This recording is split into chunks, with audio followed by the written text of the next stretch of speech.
Hər vaxtınız xeyir olsun. Hər birinizi kanalımda xoş gördüm. Bugünkü videomda sizlərlə qarışqa yuvası tortunun hazırlanmasını paylaşıram. Xəmir üçün 400 stəkan yarım unun üzərinə 180 qram otaq temperaturunda yumşalmış kərə yağını əlavə edib umaç hazırlayıram.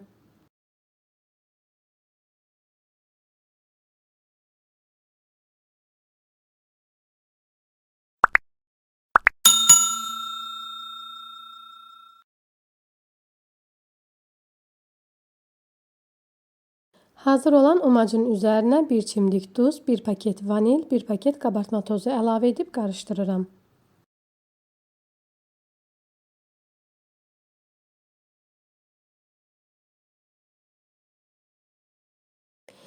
Ardınca isə 2 ədəd yumurta, 200 qram smetan və 150 qram şəkər tozunu əlavə edib əvvəlcə qaşıqla qarışdırıram.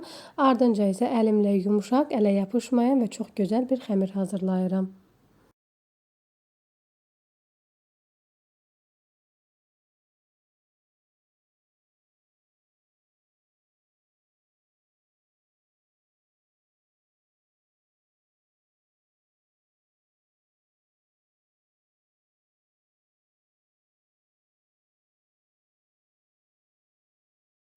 Hazır olan xəmiri gördüyünüz şəkildə streçə bükürəm. Ən az 1 saat soyuducunun buzluq hissəsində saxlamaq lazımdır.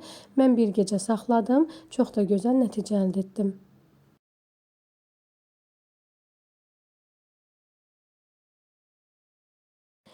Soyuducudan çıxardığım xəmiri 2 hissəyə bölürəm və hissələrdən birini büküb yenidən soyuducuya qoyuram. Digər hissənin üzərinə yarım stəkandan biraz çox olmaqla un əlavə edirəm və xəmiri una bulayaraq sürtkəcin iri gözündən keçirirəm. Burada bir qeydi nəzərinizə çatdırım ki, sürtkəcdən keçirən zaman sürtkəcdən keçirilmiş hissələri tez-tez unlamaq lazımdır ki, bir-birinə yapışmasın.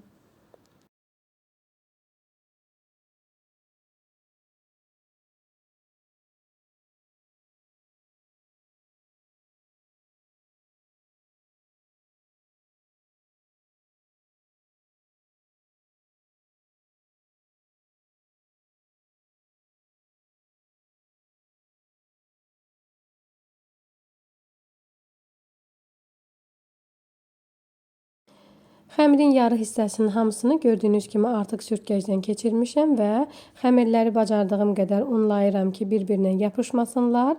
Hazır olan xəmiri ələkdən keçirdirəm, artıq olan ununu ələyirəm və soba listinin içərisinə əlavə edib əlimlə gördüyünüz şəkildə düzəldirəm.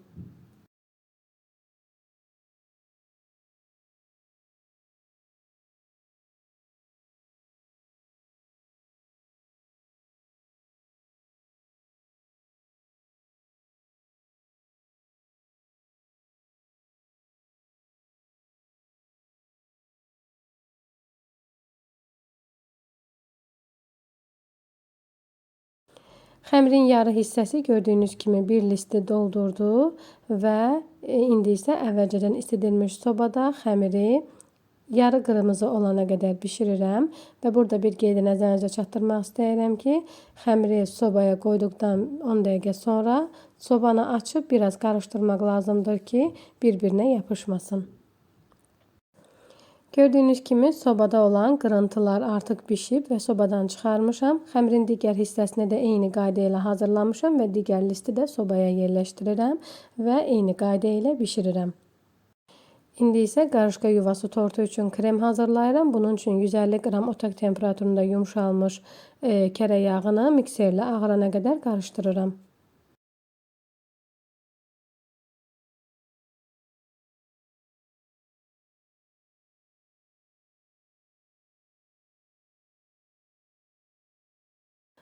Ağaran yağın üzərinə isə bir banka yarım bişmiş qatlaşdırılmış süd əlavə edirəm. 1-2 dəqiqədə qarışdırdıqdan sonra mikseri söndürürəm və kremim artıq hazırdır.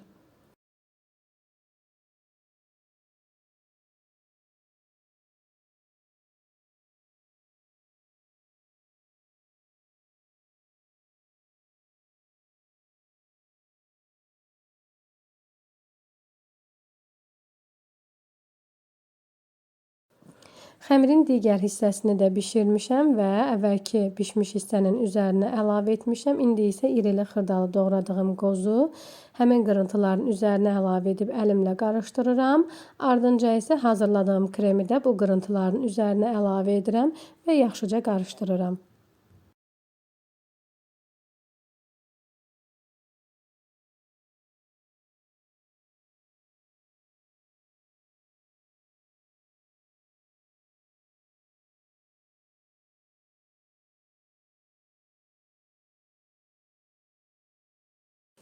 Qırıntıların hamısını bu şəkildə qarışdırdıqdan sonra dərin bir qabın içərisinə gördüyünüz kimi streç sərmişəm və hazırladığım qarışqa yuvası tortunu həmin qabın içərisinə yığıram.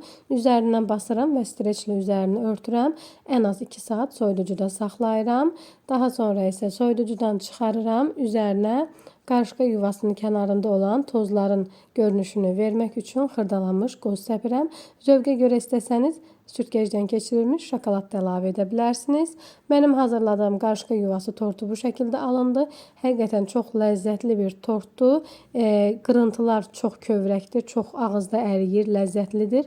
Bəyəndinizsə buyurun siz də hazırlayın və nəticəni mənimlə paylaşmağı unutmayın. Sağ olun, yeni videolarda görüşənədək.